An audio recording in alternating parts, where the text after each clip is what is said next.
الرحمن الرحیم۔ صحیح بخاری حدیث نمبر 977۔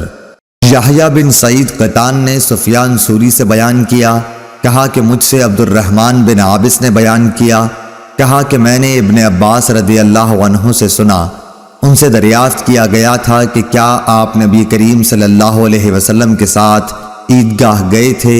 انہوں نے فرمایا کہ ہاں، اور اگر باوجود کم عمری کے میری قدر و منزلت آپ کے یہاں نہ ہوتی تو میں جا نہیں سکتا تھا۔ آپ اس نشان پر آئے جو کثیر بن سلط کے گھر کے قریب ہے، آپ نے وہاں نماز پڑھائی، پھر خطبہ سنایا، اس کے بعد عورتوں کی طرف آئے، آپ کے ساتھ بلال رضی اللہ عنہ بھی تھے۔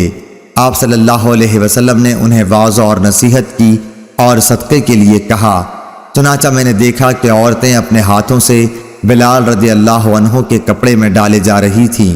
پھر حضور صلی اللہ علیہ وسلم اور بلال رضی اللہ عنہ گھر واپس ہوئے۔